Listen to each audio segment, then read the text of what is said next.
ভাই বেহেনো ৰাতি আহিলোঁ পাকঘৰলৈ ভাবিলোঁ কিবা কিবি বনাওঁ ফ্ৰিজটো খুলি চালোঁ আজি বেলেগ একো নবনাওঁ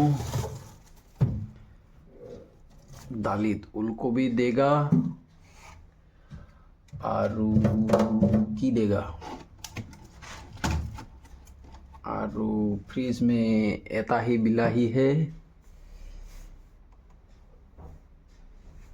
बाकी सब कुछ ठीक है ये मैंने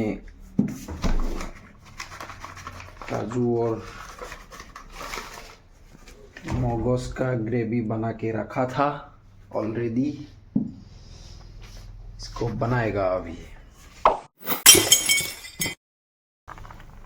मायने पढ़ी आसे मायनार बोले भूख लगिसे सो माके ब्रेड गरम करिसे चाह बनाई आसे तुम क्या खाएगा बोल दो ब्रेड बटर तू समझा हाँ नहीं तू समझा नहीं ब्रेड बटर खाएगा पढ़ो पढ़ो अच्छे से पढ़ो पढ़ के बड़ा आदमी बनना है सबको रुको जरा सबर करो बोला धक्का बुक्की नहीं करने का आराम से लेने का हाँ ये ब्रेड बटर खाबो বুলি ৰাতি কেইটা বাজিছে 9টা বাজিছে ভাত বহাই দিছোঁ তাই বোলে ভোক লাগিছে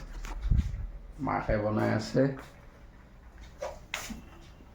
কম আৰু ল'ৰা ছোৱালীৰ লগত ভেজাল ये भगवान क्या जुल्म है ফালে মই দালিখন অলপ লৰাই দিওঁ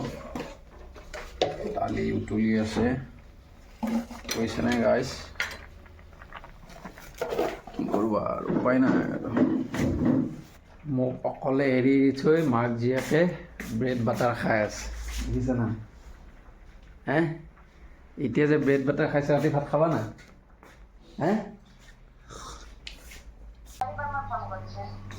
মই তেলৰ দালিখিনি তেল মৰাৰ আগত পনীৰ আলুখিনি ফ্ৰাই কৰি লওঁ বেছিকৈ নাই 4 পিচ পনীৰ 4 পিচ আলু দিছোঁ এইখিনি ফ্ৰাই কৰি থৈ লওঁ গাইজ দালিখন তেল মাৰি লওঁ তেল মৰাৰ আগত মই এডজাষ্ট ফেনখন দি দিওঁ নহ'লে গোটেই ৰুমটো গেছ হৈ যায় মোৰ দালি হৈ গ'ল গাইজ মই এতিয়া চিকেন আইটেমটো বনাব গৈ আছোঁ সেইটো হৈছে পনীৰ তেলত দি দিলোঁ পিঁয়াজ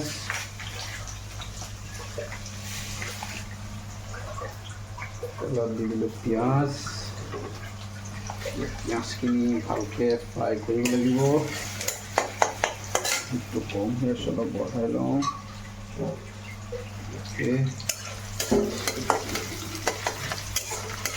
ঠাণ্ডা দিনত অৱশ্যে জুইৰ ভাত থাকি ভালো লাগে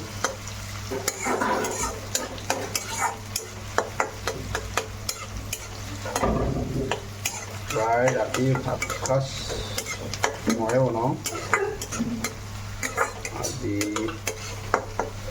4-5 মাহমানৰ পৰা ৰাতিৰ ভাত সাঁজ ময়ে বনাই আছোঁ বনাই থকাৰ এটা বহুত ডাঙৰ কাৰণ আছে এইটো বাৰু কোৱাৰ সময় আহিব আপোনালোকক কম মই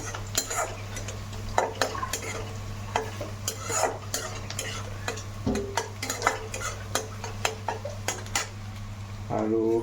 কেইদিনমান বনাব লাগিব এনেকৈ যিহেতু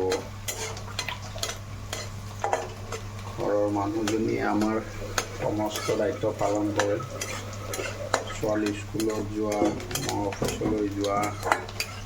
আমাৰ কাপোৰ কানি ধুই দিয়া ছোৱালী টিফিন বনাই দিয়া তেনেকুৱা যিহেতু বহুত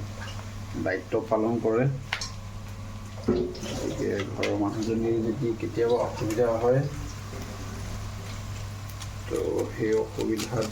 অলপ হেল্প কৰি দিলে ভাল পায় আৰু কি কয় আপোনালোকে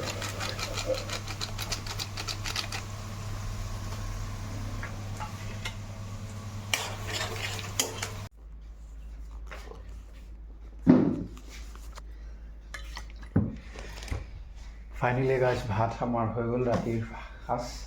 দালি হৈ গ'ল পনীৰ বনালোঁ এতিয়া আমি তিনিওজনে বহি একেলগে ভাত মুঠি খাই লওঁ আপোনালোকেও খাওক খাই কিনে ঈশ্বৰক চিন্তা কৰি টোপনি মাৰি থাকক ধন্যবাদ শুভৰাত্ৰি